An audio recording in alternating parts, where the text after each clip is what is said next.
Prime Minister Netanyahu informed me that Israel has agreed to a mutual unconditional ceasefire to begin in less than 2 hours. The Egyptians have now informed us that Hamas and the other groups in Gaza have also agreed. The United States fully supports Israel's right to defend itself against indiscriminate rocket attacks from Hamas and other Gaza-based terrorist groups. I assured him of my full support to replenish Israel's Iron Dome system to ensure its defenses and security in the future. Let's bring in our panel to talk about the latest remarks and developments on the Middle East. Matthew CONTINETTI, founding editor of the Washington Free Beacon. Mara Liasson, national political correspondent of National Public Radio. And Trey Gowdy, former congressman from South Carolina. Welcome to all of you. Trey, I want to start with you. What do you make of the president's remarks today? He's faced a lot of pressure from the progressive, more leftist part of his party, including members on the Hill who don't want him to be so full-throated in his defense of Israel, our ally in that region. Yeah, certainly a repudiation of that wing of the party. There's Bernie Sanders, AOC, and others are having a really difficult time telling the terrorists from our allies. This is a repudiation of that wing of the party. I'm glad he talked to Netanyahu. I hope he's also going to send a message to Hamas and to Iran. What's even better than a ceasefire, Shannon, is not to need a ceasefire. So tell them to stop firing rockets into Israel, and then we won't need the ceasefire. Well, the president also said that they will work on a number of things, getting humanitarian aid in as quickly as possible in rebuilding Gaza, which has obviously had a lot of destruction in the last 11 days or so. But he also talked about the fact that they want to work with the Palestinian Authority, not Hamas.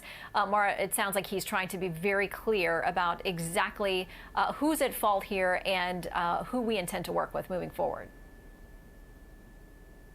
Yeah, I think the president's statement was pretty clear. I think it really undermines the Republican talking points that somehow he's controlled by the left wing of his party or he does too much to cater to them. This is pretty clear.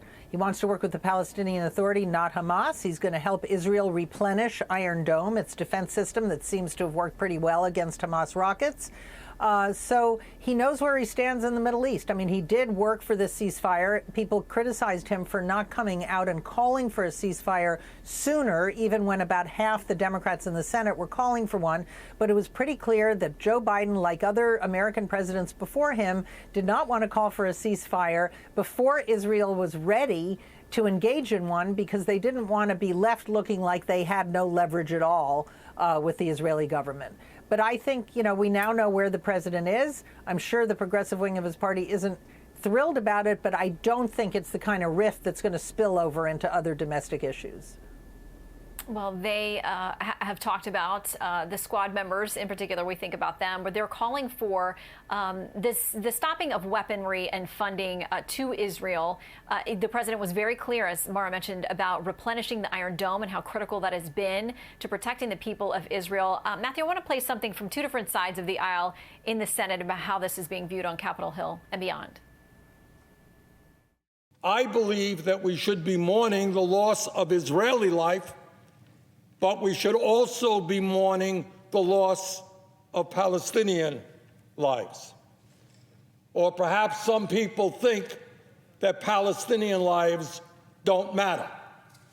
I would hope not. I think it is shameful that the radical left in the Democratic Party is choosing this moment to try to undermine our friend and ally, the nation of Israel, and to support Hamas. The two are not morally equivalent.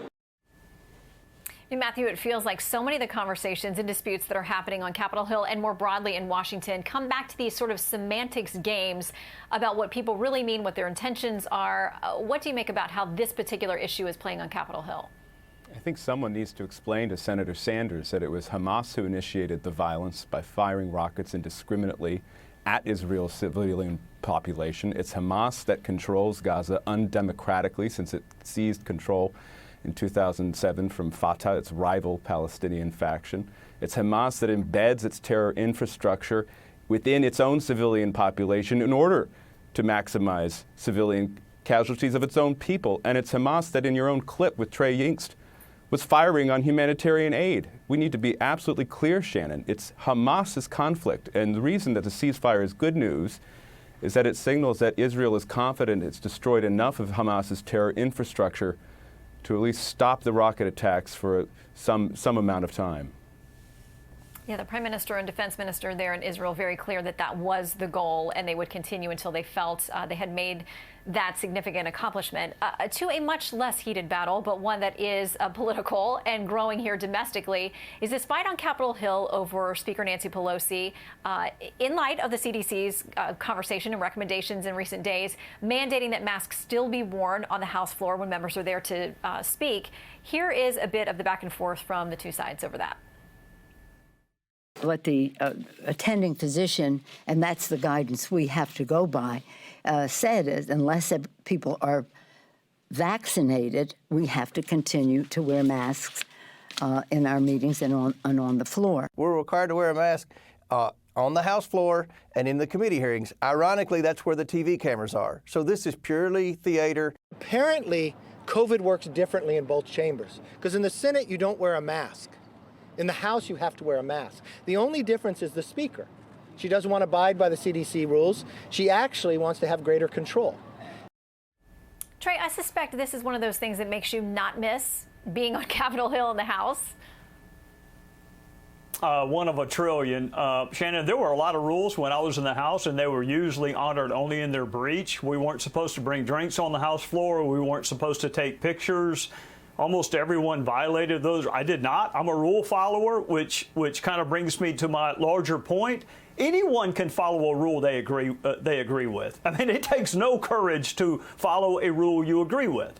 It's those that we don't agree with that separates the law and order people from everyone else. So if you don't like the rule, then retake the House and change the rules, or honor it, or if you're going to break it and engage in civil disobedience, pay your dadgum fine.